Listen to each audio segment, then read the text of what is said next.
사도행전 1장 1절부터 5절입니다.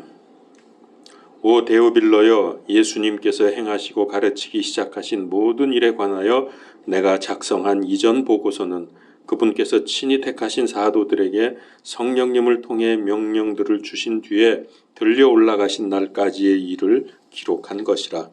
그분께서 순환을 받으신 뒤에 또한 자신이 살아계심을 절대 확실한 많은 증거들로 그들에게 보여주시고 40일 동안 그들에게 보이시며 하나님의 왕국에 관한 것들을 말씀하시고 또 그들과 함께 모이사 그들이 예루살렘을 떠나지 말고 아버지의 약속하신 것을 기다리라고 그들에게 명령하셨느니라.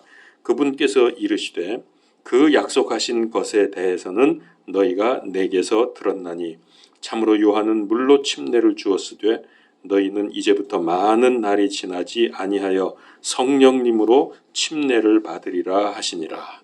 아멘. 구약의 민수기 28장 26절에서 31절입니다.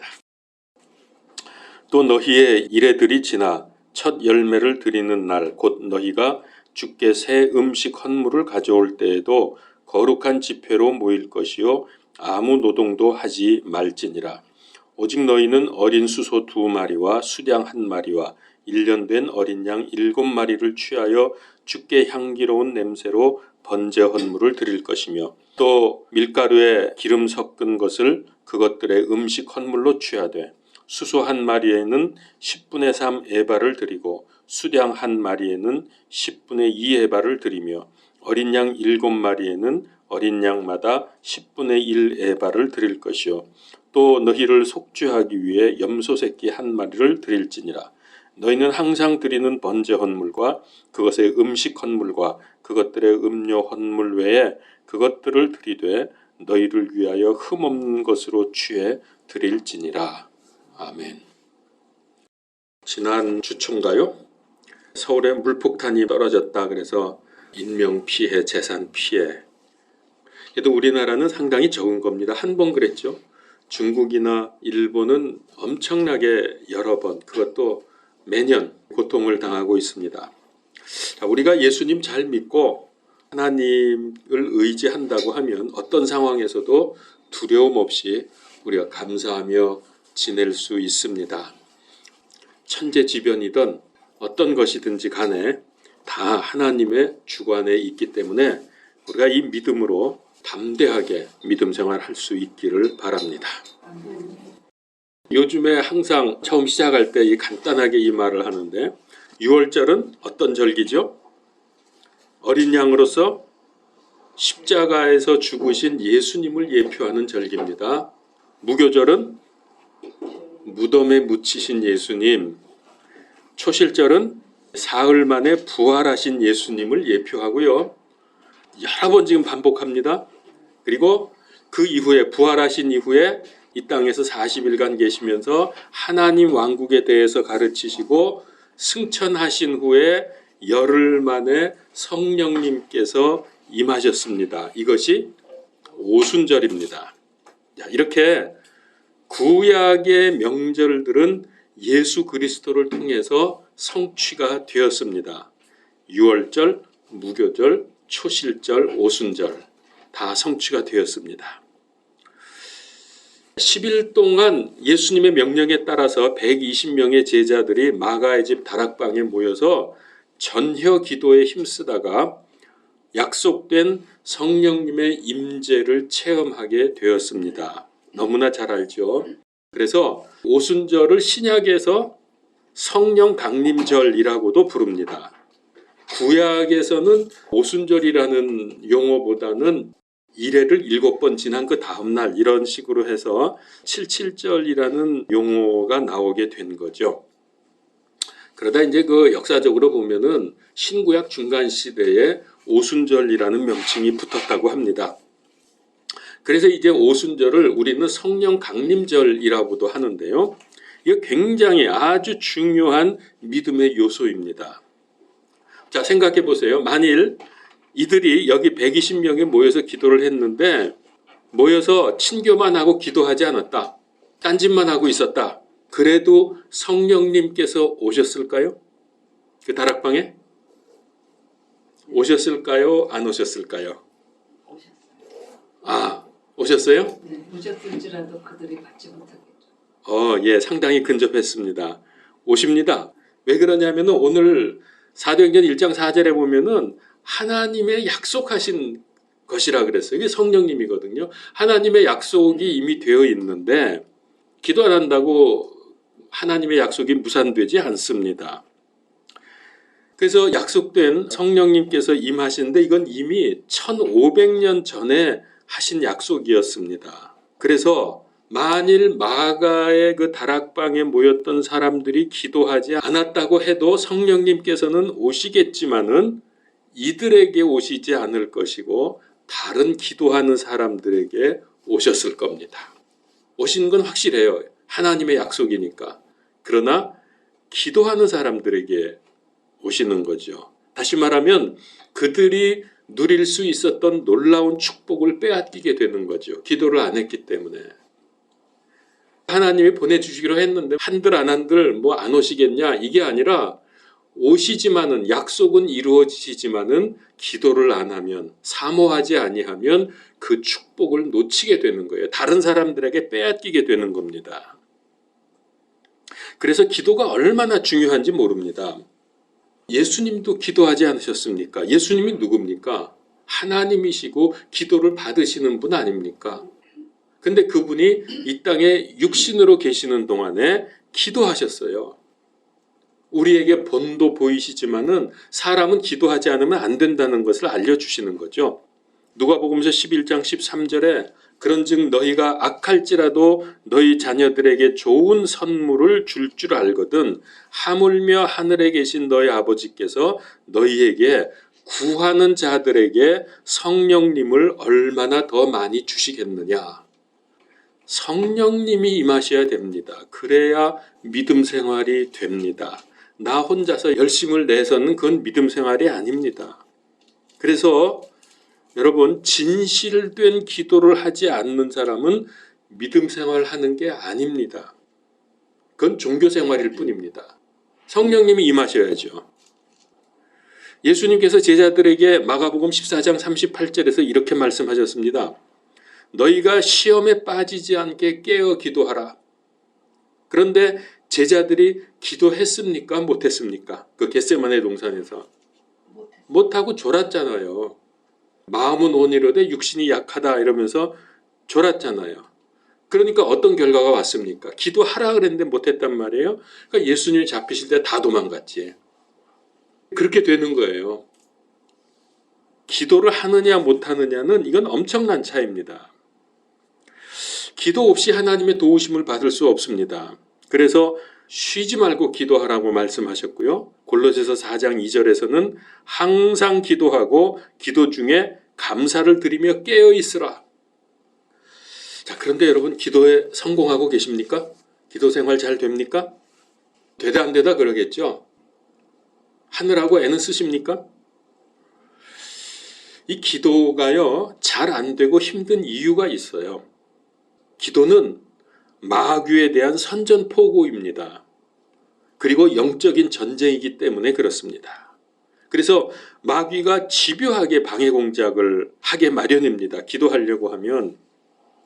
그러니까 마귀에게 당하고 지고 있으면 어떻게 됩니까? 믿음 생활이 안 되는 거예요. 응답도 하나님의 은혜도 축복도 없습니다. 그래서 제가 앞에서 기도해야 된다는 것을 강조하고 있는 거죠. 그래서 마귀의 합당한 방해와 육신의 게으름을 극복하고 기도로 격파해야 됩니다. 마귀의 진을, 마귀의 세력을 기도로 격파해야 돼요. 다시 말합니다. 기도하지 않음으로 해서 성령님께서 임하지 않으시면 그건 믿음 생활하는 게 아닙니다. 그냥 교회 다니는 종교 생활입니다. 믿음 생활의 능력은, 믿음 생활의 에너지는 어디서 나오느냐? 말씀과 기도에서 나옵니다. 그래서 규칙적으로 예배에 참여하고 하나님께 영광 돌리고 그러면서 은혜 받고 영적 생활을 잘해서 건강한 믿음 생활을 유지해야 합니다. 잘 아시는 대로 오순절 77절에는 수확의 첫 열매를 드립니다. 자, 여기에는 매우 중요한 영적인 의미가 있습니다.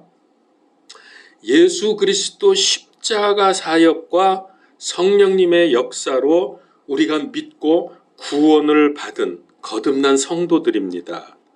우리들은 칠칠절날 드리는 이 첫 열매, 수확의 첫 열매가 바로 성경에 의하면은 우리들, 하나님께 바쳐지는 우리 믿는 사람들을 의미합니다. 그래서 우리가 첫 열매 곡식으로 바쳐질 때 그게 어디로 가느냐? 하늘 곳간, 하늘 창고로 거두어 드리게 되는 것입니다.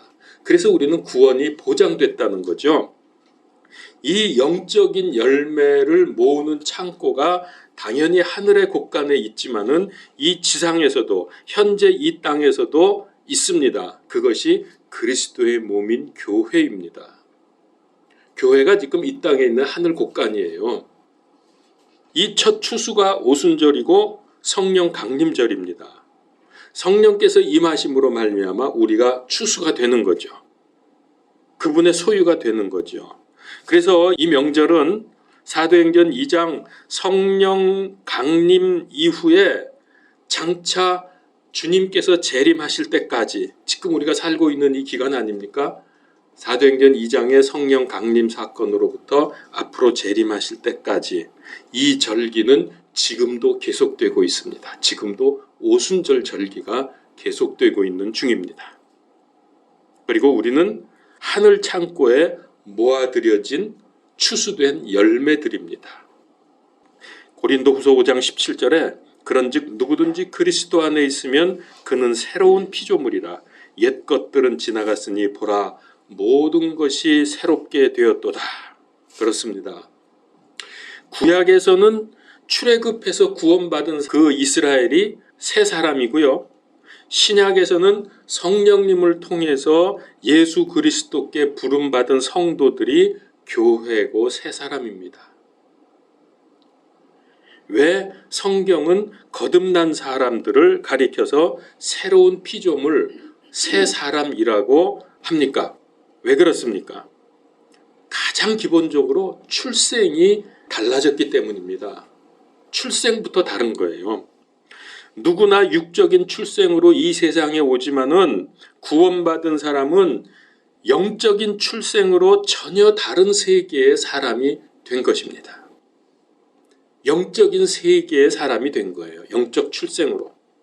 자, 이렇게 하니까 우리가 비록 이 땅에 지금 육적인 세계에 살고 있지만은 인생관, 가치관이 완전히 바뀌게 됩니다. 왜냐하면 영원한 세계가 진짜 우리가 영원히 살아갈 세상이기 때문에 거기에 맞추어진 인생관, 가치관을 갖게 되는 거예요. 앞으로 영원히 살아갈 세계가 달라졌기 때문에 이 사람을 가리켜서 새 사람이라고 말하는 겁니다. 사람이 태어나서 어릴 때 죽지 않는 이상 죄를 지으며 삽니다. 죄는 여러 가지로 표현할 수 있지만 한마디로 자기를 위해서 사는 것으로부터 시작이 됩니다. 죄가. 그래서 모든 판단, 모든 행동이 자기중심적입니다. 심지어 신을 섬겨도 종교 생활을 해도 그게 알고 보면 전부 자기를 위한 거예요. 그러나 성경은 하나님 외에 다른 것을 섬기면 우상 숭배라고 했습니다. 그래서 사람은 우상 숭배자로 태어납니다. 그래서 죄인들입니다. 그런데 성령님으로 말미암아 거듭난 사람은 여기서 벗어나게 되는 거죠. 그리고 구원의 은혜와 사랑을 베푸시는 예수 그리스도를 위해서 살게 됩니다. 그러니까 이 사는 목적이 달라지는 거예요. 죄인들은 나를 위해서 살지만 구원받은 사람은 하나님의 영광을 위해서 삽니다. 이게 자연인으로는 불가능합니다. 본능적으로 자신을 위해서 사는 죄인들이기 때문에 그렇습니다. 하나님을 위해 산다, 하나님의 영광을 위해 산다? 불가능하죠. 그래서 이런 것들은 성령님의 역사가 아니면 성령님의 역사로 거듭나지 아니하면 불가능하다는 거예요. 그러면 여러분들 안에 지금 성령님이 계십니까? 확실합니까? 그렇다면 여러분 신앙인입니다. 근데 이제 문제는 내 안에 성령님이 계시는 걸로 끝나는 게 아니라 그분에게 왕좌를 내어드림으로 해서 그분이 나를 주관하도록 하셔야 되는데 또 이게 잘 안 되죠. 자, 하여튼 고린도후서 5장 15절을 찾읍시다. 그분이 모든 사람을 위하여 죽으신 것은 살아있는 자가 이제부터는 자기를 위하여 살지 아니하고 오직 자기를 위하여 죽었다가 다시 살아나신 분을 위하여 살게 하려 함이니라. 자, 이제는 누구를 위해서 살아요?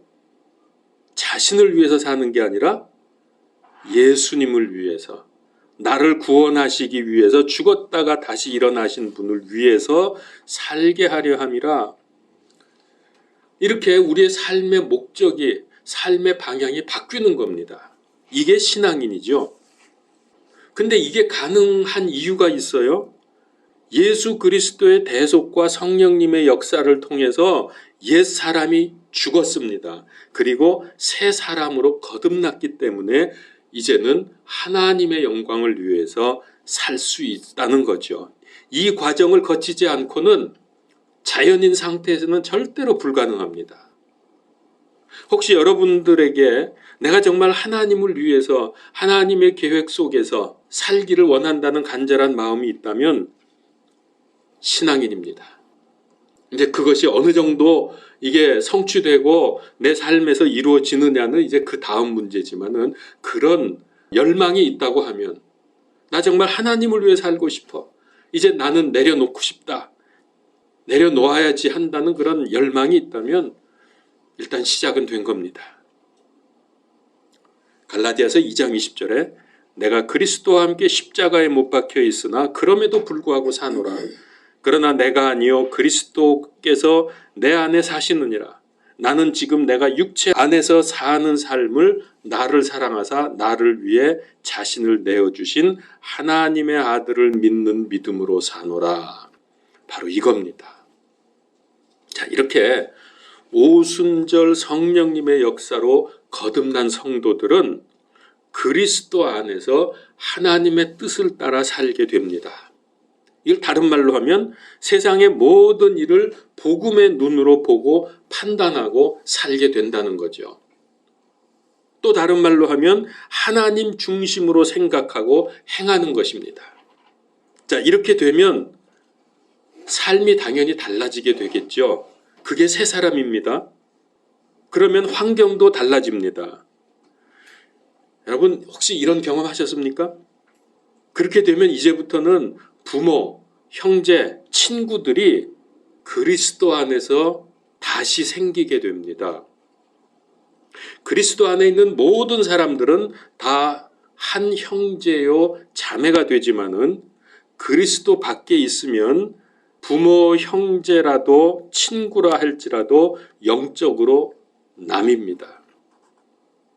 제가 미국에서 참 이거를 이 과정을 제가 겪으면서 한 2, 3년 정도 아주 제 마음에 스트레스라면 스트레스, 참 힘든 기간을 거친 적이 있습니다. 그때 뭘 느꼈냐 하면은, 야, 이제 그동안 같이 지내고 친하게 지냈던 사람들, 형제자매, 물론 그때 미국에 있으니까 이제 한국에 있던 그 친척들 있고 뭐 이런데, 이게 전부 다 떨어져 나가는 느낌이에요. 나하고 관계가 없어져. 그게 얼마나 마음에 힘들었는지요. 그러면서 그리스도 안에서 새로운 형제, 자매, 친구들이 생기는 거예요. 이게 그렇게 쉽지는 않습니다. 근데 여러분들 아마 그냥 옛날 세상 친구하고 잘 지내고 뭐 문제 있냐? 그 사람들하고 맞춰서 만나고 꼭 즐겁게 지내면 되지 라고 할지는 몰라도 진짜로 우리가 믿음 안에 들어가야 되면요, 그게 그렇게 안 되더라고요. 그게 세상 친구들, 믿음 없는 사람들 만나서 뭐 놀러 다니고 얘기하고 뭐 이것저것 하는 게요, 하나도 재미가 없고 나중에 싫어져요. 귀찮아져. 하고 싶지가 않아요. 꼭 시간 낭비고 모든 걸 낭비하는 것 같아. 그래서 점점 멀어지더라고요. 아마 이미 이 과정을 겪은 사람도 있을 거고 또 앞으로 겪어야 될 사람도 있을 것입니다. 그래서 그리스도 안에서 새로운 가족, 새로운 친구들이 다시 형성이 됩니다. 이제 이게 진짜죠. 그래서 예수님이 뭐라 그랬어요? 누가 내 형제요 부모요 자매냐? 그 말씀하신 거 알죠? 우리가 이제 그런 과정을 거치게 되는데요. 자, 그리고 이제 우리가 그리스도 안에 있을 때 또 한 가지는 뭐냐 하면은 구약 시대에는 유대인과 이방인이 나뉘어져 있었지만은 성령님께서 임하신 후부터는 이 둘 사이의 담이 무너져서 하나가 됩니다. 거듭남으로 세상의 혈연, 땅의 족보 대신에 하늘 가족에 합류가 된단 말입니다. 영적인 가족이 새롭게 형성이 돼요. 또 이런 면에서도. 자, 성경을 찾겠습니다. 에베소서 2장 13절에서 18절입니다. 한때 멀리 떨어져 있던 너희가 이제는 그리스도 예수님 안에서 그리스도의 피로 가까워졌느니라. 여기서 멀리 떨어져 있던 너희가 누굽니까? 이건 지금 유대인과 이방인 관계를 말하는 겁니다. 그분은 우리의 화평이시니라. 그분께서 둘을 하나로 만드사 우리 사이에 중간 분리벽을 허무시고 원수되게 하는 것, 즉 규례들에 수록된 명령들의 율법을 자기 육체로 없애셨으니 이것은 이 둘을 자기 안에서 하나의 새 사람으로 만들므로써 화평을 이루려 하시며 또 십자가로 그 원수되게 하는 것을 죽이사 친히 십자가로 이 둘을 한 몸으로 하나님과 화해하게 하려 하심이라. 또 그분께서 오셔서 멀리 떨어져 있던 너희에게와 가까이 있던 그들에게 화평을 선포하셨느니라. 그분을 통하여 우리 둘이 한 성령님을 힘입어 아버지께로 나아감을 얻나니. 여러분 어떻습니까? 민족적으로도 갈라져 있던 것이 그리스도 안에서 한 형제 자매가 되는 겁니다. 담이 무너져 버렸습니다. 이것이 성령님의 역사입니다. 자, 우리는 제자들의 모습에서 성령님이 오시기 전과 그 이후가 완전히 반대가 된 것을 볼 수 있습니다. 대표적인 예로 두 사람, 베드로와 바울을 들 수가 있죠. 두려움에 떨면서 예수님을 부인했던 베드로가 오순절 성령 강림 사건을 경험한 이후에 예수 그리스도 복음을 전파하는 데 앞장섰습니다. 그것도 핍박의 한 가운데 예루살렘에서. 그리고 그는 감옥과 죽음을 두려워하지 않게 되었습니다. 이런 변화가 있는 거예요. 바울의 경우는 어떻습니까? 율법에 따라서 예수님이 처형된 것을 인정을 했습니다. 맞다고 생각을 했습니다. 저 예수는 율법도 어기고 저주받은 사람이다 이렇게 생각을 했죠. 그런데 성령님께서 오신 후에 자기의 인생을 바추어 주던 율법과 의식을 다 깨트려 버리고 예수 그리스도 복음 전파에 앞장을 섭니다. 전에는 그렇게 예루살렘 성전이 중요했죠. 예루살렘 성전이 아니면 제사도 드릴 수 없었고 용서도 받을 수 없었고 모든 것이 거기서 이루어졌습니다. 그런데 이제는 그 성전 건물은 의미가 없어졌습니다. 예수 그리스도께서 진정한 성전이십니다. 요한복음서 2장 21절에 그러나 그분께서는 성전인 자기 몸을 가리켜 말씀하셨더라. 예수님 자신이 그랬어요. 내 몸이 성전이라 그랬어요. 그뿐입니까? 그를 따르는 성도들, 이 성전임을 설파했습니다. 고린도전서 3장 16절 너희가 하나님의 성전인 것과 하나님의 영께서 너희 안에 거하시는 것을 너희가 알지 못하느냐. 우리가 여러분 자신이 다 성전입니다. 왜 성전이에요? 네, 성령님께서 오셨잖아. 하나님께서 내 안에 들어오셨잖아. 그러니까 거룩한 전이지, 성전. 이렇게 개념이 바뀌어 버리는 거예요. 그래서 구약의 명절을 지키는 것은 어떤 외적인 의식으로 동물을 갖다가 제사를 드리고 곡식 갖다 바치고 이러는 것이 아니라 예수 그리스도를 믿는 것이 곧 명절을 지키는 것이다.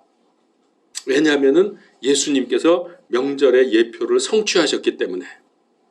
그래서 골로새서 2장 16절 17절 그러므로 아무것도 먹는 것이나 마시는 것으로 인하여 또 거룩한 날이나 월삭이나 안식일에 관하여 너희를 판단하지 못하게 하라. 그것들은 다가올 것들의 그림자이거니와 몸은 즉 실체는 그리스도께 속해 있느니라.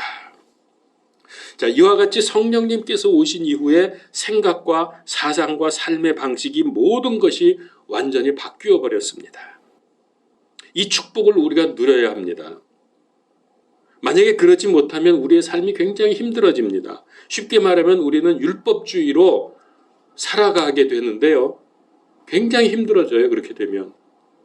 그래서 바울이 어떻게 했습니까? 내가 이전에 생각했던, 가졌던, 가치 있다고 생각했던 모든 것을 나는 배설물과 같이 버렸다 그랬어요.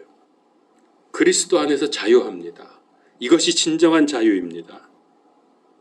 그러면 다시 120명의 제자들이 모였던 다락방으로 한번 가봅시다.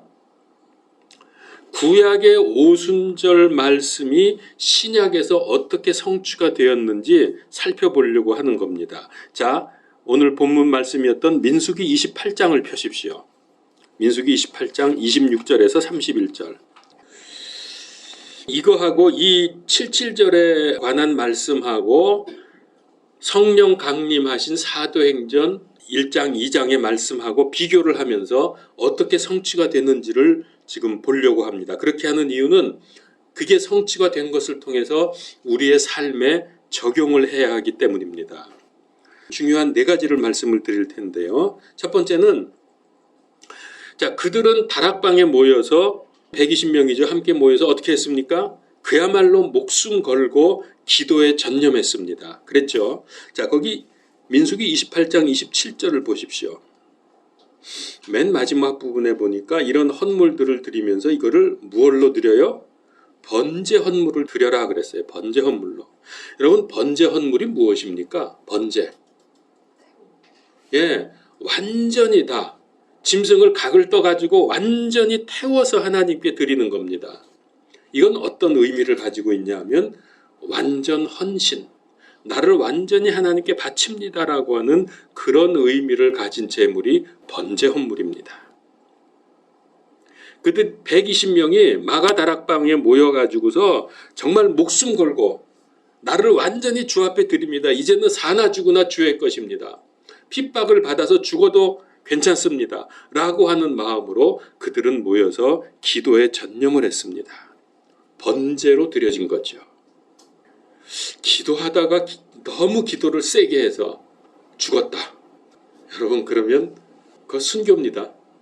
하나님이 그를 기도의 제물로 받으신 거죠. 그게 구약에서 말하는 번제입니다. 그냥 죽기 살기로 기도하는 겁니다. 자, 두 번째는 드디어 하나님께서 약속하신 성령님께서 그들에게 오셨습니다. 그들에게 오심으로 해서 어떤 일이 벌어졌다고요? 둘이 하나가 됐다. 유대인과 이방인, 불신자 이런 사람들이 담이 무너져서 하나가 됐다고 아까 우리 에베소서에서 봤잖아요. 거기 28절에 보니까 이게 뭐냐 하면은 음식 헌물을 드리는 것으로 나오잖아요. 10분의 3 에바를 드리고 10분의 2 에바를 드리고 이게 소제인데 다시 말하면 이게 화목제입니다. 성령님께서 그들에게 임하심으로 해서 하나님과 원수되었던 우리가 화목하게 되었어요. 하나님의 백성이 되었어요. 그리고 하나님 안에서 우리가 한 형제 자매가 되었습니다. 이게 소제, 즉 화목하게 하는 화목제의 의미입니다. 세 번째, 그들이 겁에 질려 있었습니다. 그럼에도 불구하고 그들이 이와 같이 변화될 수 있었던 가장 근본적이고 큰 이유는 예수 그리스도 십자가 속죄, 그것으로 인한 구원의 확신 때문에 그들은 이렇게 완전히 변화가 될 수 있었죠. 그게 30절입니다. 30절에 보니까 너희를 속죄하기 위해 염소 새끼 한 마리를 드릴지니라. 속죄제를 드리는 겁니다. 우리의 죄가 해결이 되었습니다. 그러므로 우리의 삶도 변화가 되었습니다. 완전히 구원받은 사람으로서 더 이상 세상에서 두려워할 필요가 없는 것입니다.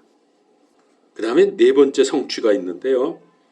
이제 그들은 자신의 생명을 하나님께 드리고 성령의 사람이 되어서 많은 사람들을 주께로 인도하기 위한 새 생명을 얻었습니다.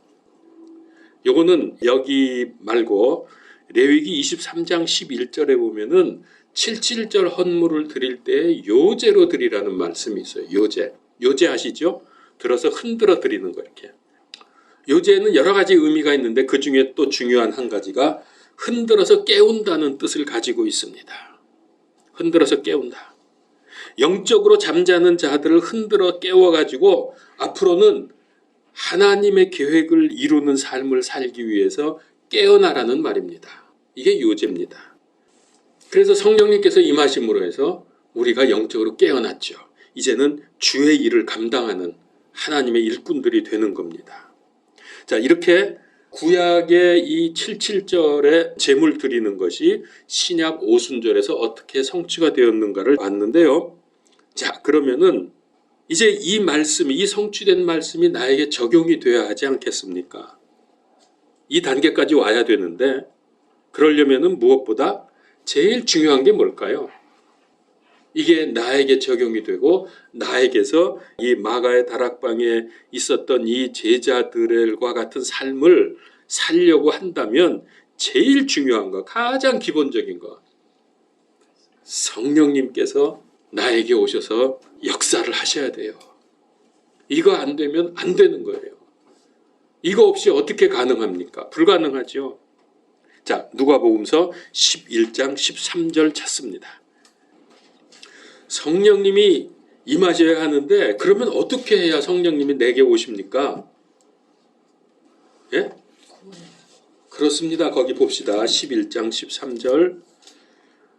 그런즉 너희가 악할지라도 너희 자녀들에게 좋은 선물들을 줄 알거든 하물며 하늘에 계신 너희 아버지께서 자기에게 구하는 자들에게 성령님을 얼마나 더 많이 주시겠느냐 하시니라.